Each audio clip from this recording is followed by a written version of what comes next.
Coming up on the show this week, we look at concussion in sport, we check out the Canterbury ping pong scene, and we dive headfirst into a Brazilian martial art. Stay tuned for all this and more. Good evening and welcome to episode 4 of Offside. I'm Emily van Veldhoven. And I'm Russell Maloney. We're from the New Zealand Broadcasting School, and each week we'll come to you from a different sporting location around Christchurch. This week we're at ASB Football Park, home of the Canterbury Dragons and the Mainland Pride. Kicking off the show, yes, it's that time, World Cup final time. The boys in black will take on the Wallabies at Twickenham on Sunday morning. The game kicks off at 5 a.m. our time, so make sure you get out of bed early for the last time and support the boys. And don't forget, the third and fourth playoff game between South Africa and Argentina kicks off on Saturday morning at a slightly better time of 9 a.m. Moving on to league now, the Kiwis will take on England in the game 1 of their 3-match series on Monday morning. Our boys saw off a strong English lead side, winning 34-16 in a warm-up game, while England demolished France 84 points to 4. But we never fear the English because they're relatively average at rugby at the moment. Now, anyway, moving on to our first story. As we mentioned before, there's a big game on at Twickenham this weekend as the All Blacks tackle Australia in the Rugby World Cup final. Offside reporter Kirsty Stanway travels just south of the bridge, Southbridge, to see how they celebrate in the country. Head 50 odd k's out of town and you'll stumble upon this place. So what's so special about this spot? Don't really want to give away the secret, but I'd have to say the water. I'll let you in on the secret. There's not too many places in New Zealand where you could walk down the main street and not be worried about being hit by cars. Southbridge may be a small town, but it has a very proud rugby community. This is Carter Country. It all started here. The Carter's family home tucked behind the rugby club. Although he may be a superstar around the world, not much has changed here. Oh, he's just like one of the boys coming back for the local community. He's lived here all his life, was brought up here, so he's treated as a local, and yeah, he is a special person, but he wouldn't expect to be treated any differently. The rugby mad town's usually dressed in blue and white, but these flags have been replaced by the silver fern. Probably balloons and black face paint, yeah. Just before 5 on Sunday morning, utes will fill the car park and this bar will be buzzing. Just full on humming, yeah. Yeah, everyone's right behind it. Last Saturday, Sunday, we had about 25, 30 people, so I would expect to be more than that here. After 13 years in the black jersey and Dan's 4th and final Rugby World Cup, the Southbridge shine seems to be chocker. But there's still space to fill. We've got enough room to fit another World Cup winners' medal in there, and this one would be a really special one because Dan will actually get to take the field in this final. So is Southbridge lucky to have Dan, or is Dan lucky to have Southbridge? I think it goes both ways actually. We're a very supportive community, very loyal, and we're very lucky to have Dan as well because he has put our rugby club on the map and the community, and to end his career like with a World Cup win on Sunday morning would be fantastic. Bring it home, boys. Kirsty Stanway, Offside. Rugby is a sport associated with head knocks and concussions, but what's been done to try and prevent them happening in our premier sport? Russell Maloney finds out. Concussions in rugby have gone hand in hand since the beginning of the game. With big men and bigger hits, what more do you expect? But don't worry, something is being done about it. Rugby Smart is a compulsory program that's been designed to try and prevent concussions by coaching coaches how to keep players safe on the field. So Rugby run a Rugby Smart course, all the way from under 7s up through to sort of Steve Hansen. So every year, every single one of those coaches has got to sit at this course prior to them coaching for the season. Educating coaches on the less obvious signs of concussion is important, especially in amateur rugby, as there isn't always a medic to diagnose the problem, so it's important the coaches understand what to look for. For obviously it's pretty easy to tell if someone's knocked out and they're blinked out and passed out. It's the other ones where they're just a little bit dazed is probably the word for it, just where they're not clear in the head. You think they've had a bit of a knock. You can normally tell from a person when you're talking to them they're just not quite right. Concussions are being taken seriously by players of all ages, as they now realise there's more to life after rugby. But now that players are aware, it doesn't mean it's going to stop. As player Max Lyons suggests, head knocks are part of rugby life. It's a contact sport, and it's always you're always going to have those situations in a game where you're going to get a smack in the head or something like that. And when you're younger, you're taught how to tackle, with the correct technique, and you can only put in place what you can. You can't wrap yourself in cotton wool and say, oh, we're just going to try and stop it from happening, because you'll never stop it from happening. Now, according to ACC, there are 35,000 head injuries in New Zealand every year. 21% of that has to do with sport, rugby being a main contributor.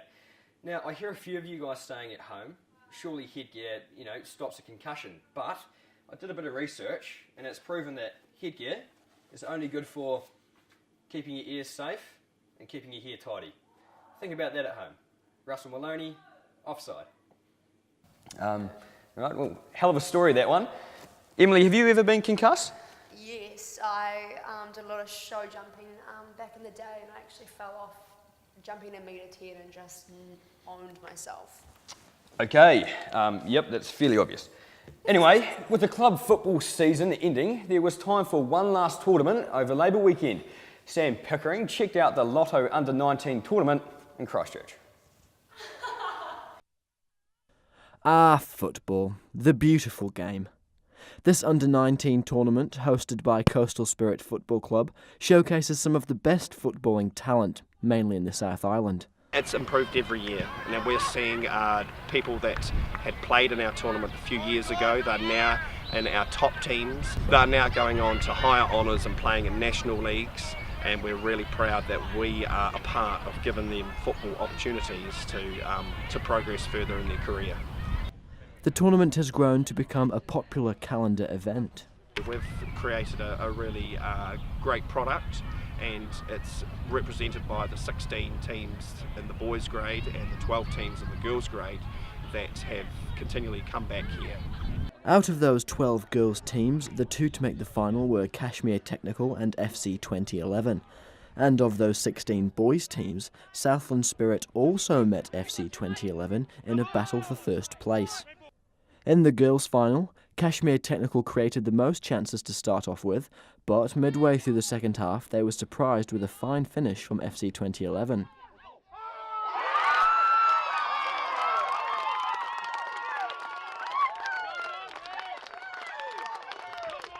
But the girls in yellow were too strong for FC to hold off, scoring 2 goals, both from crosses. Coach Kate Inwood giving expert analysis. Awesome sometimes. I think it's more about awesome, Bob! It's more about the banter than the football, isn't it? So the boys' final brought plenty of goals. FC 2011 started strongly by scoring 2 goals within the first 15 minutes. However, Southland certainly showed their spirit, bringing the game back to 2-2 at half-time. Another goal each brought the game back to 3-3 at full-time, resulting in a penalty shootout. Both teams scored 4 out of their 5 penalties, taking it to sudden death, with Southland holding their nerve following an FC miss.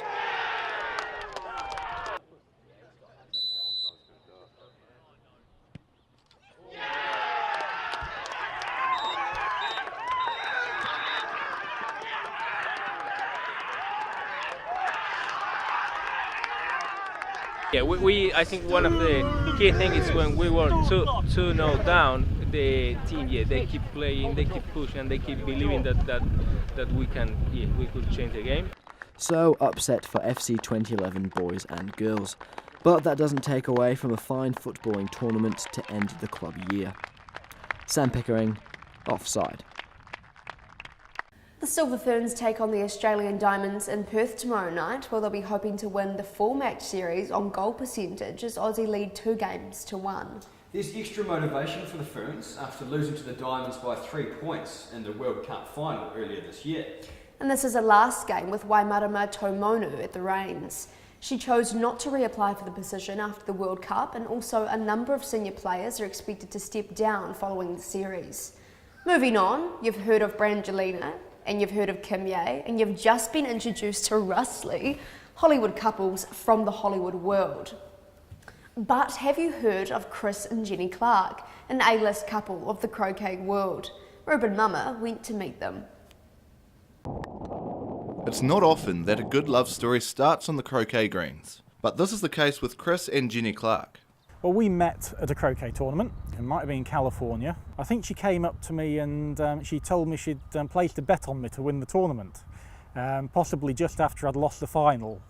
So I said, I'm very sorry about that, but I've never had any of the horses that I backed that lost apologise to me, so I'm not going to apologise anymore. That's Chris's version of how they met. No doubt he's lost brownie points though, because he actually got it wrong. We met through a former boyfriend of mine at the Intercounties in England. And about that bet? I wasn't actually that confident he'd win anyway, but it was a positive gesture. These two obviously have chemistry on and off the green, as the results don't lie.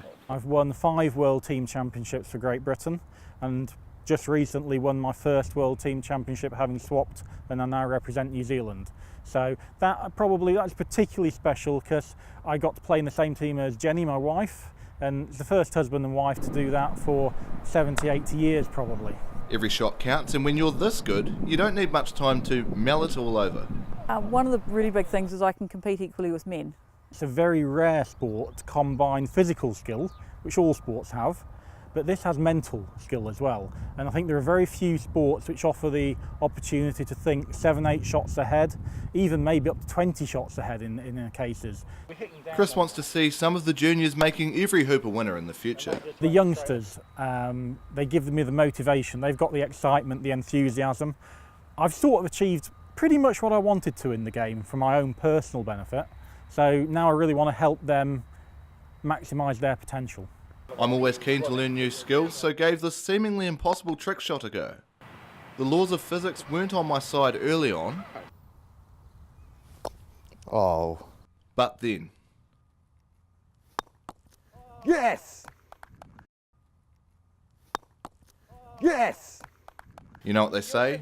Happy wife, happy life. And they say that the women drag the men back to wherever they want to go, so that was very much the case. Reuben Mama, Offside. Oh. Now that was cute. What a lovely couple. Now Emily, I was thinking, what sports star would be the perfect match for you?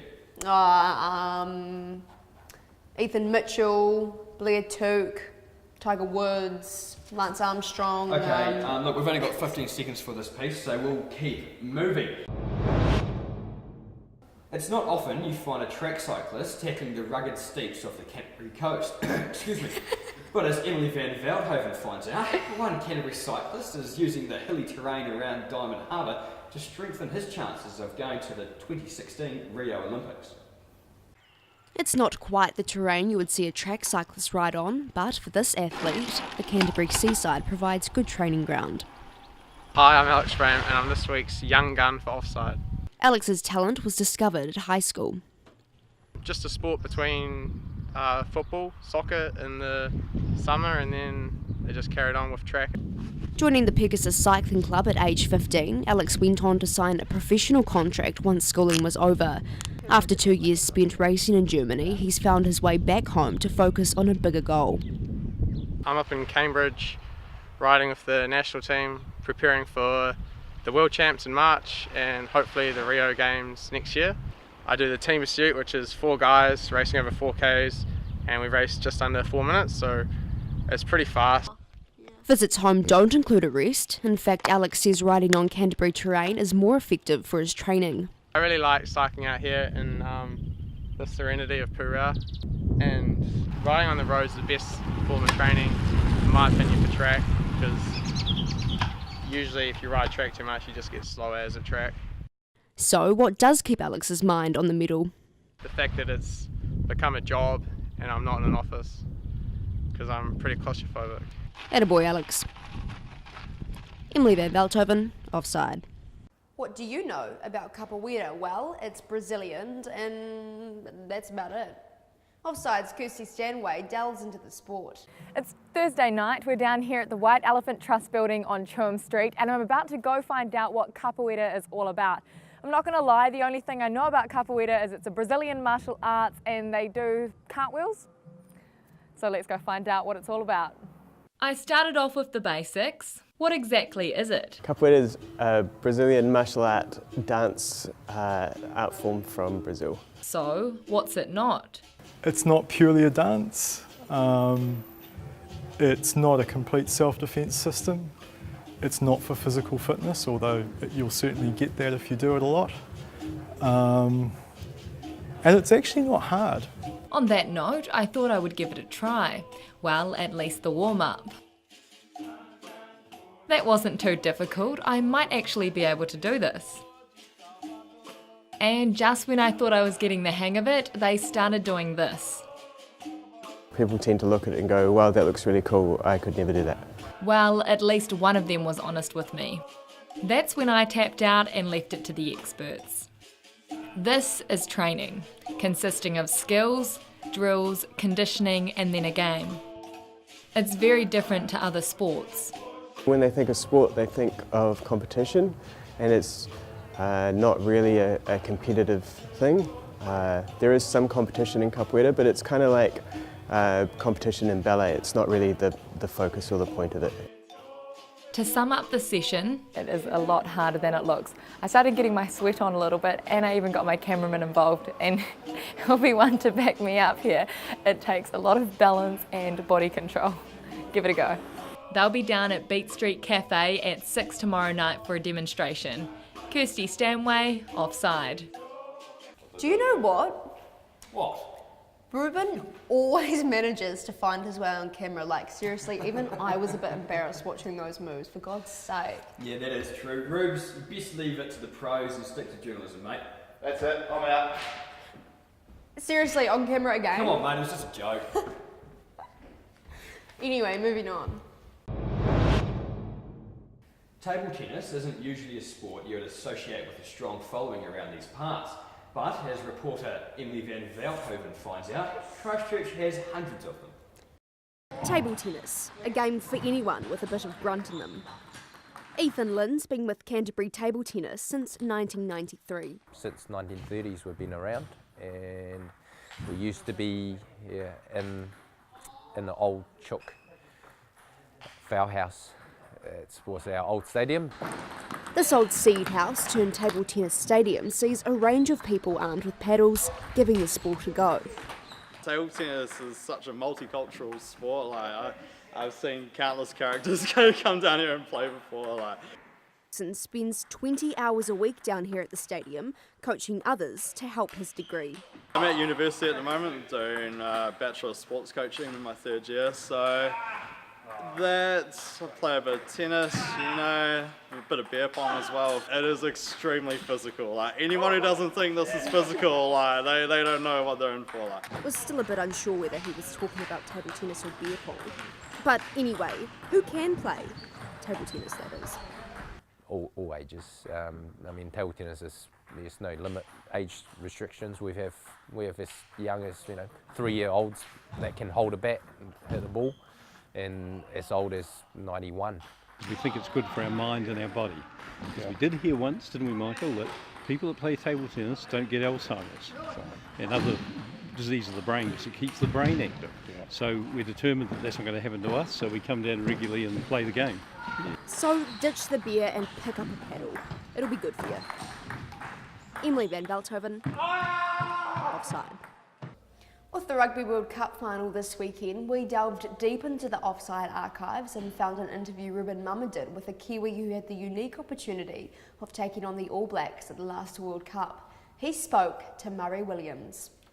Here I am with Mid-Canterbury Rugby First Five, Murray Williams. Murray, thanks for coming and talking to Offside today. Firstly, the thing that most people might not be aware of is that you've actually played international rugby for Japan, and you played in the 2011 World Cup here in New Zealand, and you actually got to play against the All Blacks. How was that? It was definitely a career highlight, It was a great experience. We got hammered on the day, but I suppose if you can't play for the All Blacks, the next best thing is playing against them. So yeah, no, it was pretty cool, especially being in New Zealand as well. Had heaps of family and friends there, and yeah, no, it was a good night. And I mean, you've got to play for other sort of teams in New Zealand. I mean, you started off, you played for Bay of Plenty, you know, in the NPC. You played a few games for the Chiefs and that as well. I mean, yeah, what's it like to be a professional rugby player? What was that experience like for you? Oh, it was a dream, mate. Did it for 9 years, and yeah, it's every little kid's dream growing up in New Zealand, is to play rugby as your profession, and yeah, just try to make the most of it. Yeah, had some pretty good times, met some awesome people, travelled the world, and yeah, no, pretty happy. And what's your earliest rugby memory? Earliest rugby memory is probably I don't know, 7:30 in the morning, knocking on the front door. I'm already outside playing with a rugby ball, knocking out for my mum or dad to come out and pass the ball and kick the ball around the backyard with me. Yeah, it's probably the earliest memories. Did you have anyone that you looked up to when you were growing up, wanting to be a professional footy player? Oh yeah, Carlos Spencer was a bit of an idol back then, probably don't play like him, but yeah, no, he was always an idol that I sort of looked up to. And to you, what do you think is the best thing about footy? Days like today, running out in the field, throwing the ball around, playing with your mates. That's what it's all about, I reckon. Awesome. Thanks very much for chatting to Offside today. Yeah, no Appreciate worries. it. Cheers, mate. Thanks. Cheers, mate. Thank you. Cheers. Powerlifting, a sport usually associated with big men lifting heavy objects. But in this story, that's not the case. I went along to check out a young woman lifting well above her weight. Powerlifting, the perfect combination of strength and technique. The rules behind it, they're relatively simple. All you have to do is lift more than your opponents. But what makes a 22-year-old woman want to join? I like powerlifting because it makes me feel strong. I like the movement of squat, bench and deadlift. I feel like they're all achievable for me to do, but they still require a lot of coaching and technicality behind them. And I like lifting heavy weights. I don't know, maybe it's like an ego thing, I'm not sure. However, Kimberly Brewer's transition into powerlifting wasn't entirely her own choice.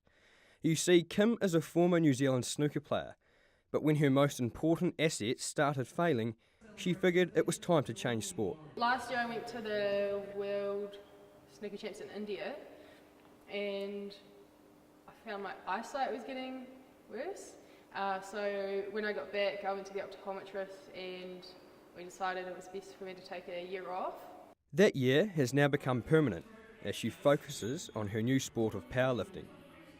Kimberly competes in the 65.5 kilo class and has a personal best of a 140 kilo powerlift, more than double her own weight. She has just recently come back from the World Champs in Vegas, where she placed 4th in her first international competition. And while that's an amazing result, she's not letting it get to her head. I actually didn't think I was that good. I definitely still don't think I'm that good compared to a lot of the other women I've seen since going to the Worlds. He's hoping for more impressive results in the future. Russell Maloney, Offside. Well, look guys, apologies for the missing Coit segment this week. We've been absolutely flat out and haven't been able to put everything together, and we're really gutted about that, aren't we, Russ? Hey, look, don't beat yourself up about it, Emily. I have a reliable source telling me it was producer Sam's fault. Wasn't it, Sam? You'll do better next week. Goodness me, look, I blame Sam too then. But anyway, we promise we'll have a Kinyu Coit next week, won't we, Sam? Anyway, that's all from us, folks. Make sure you get up early and watch what is going to be a cracker of a Rugby World Cup final. A special thank you to ASB Park for having us here today. Make sure we get down here on Sunday to support the Mainland Pride when they take on Auckland at 1 p.m. See you all next week. Good night.